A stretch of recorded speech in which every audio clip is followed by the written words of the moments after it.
We've set the temperature at 72 degrees. So this air conditioner measures that 72 right there. It's on auto and economy.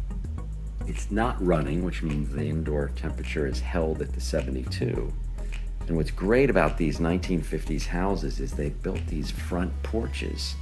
And the way the front porch helps is it creates a buffer between the outside air temperature, which today happens to be 80, and the inside. So in this case, it's warm outside, hot sunny day in the morning. This is a warm room. It can be drafted. We got this thermostat so I can demonstrate the temperature difference here out on the front porch.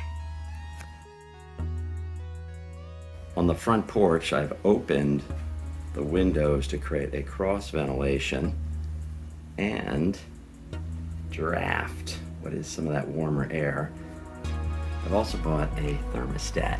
Measurement is the key to management. Here it is, high 80s outside versus 72 degrees inside.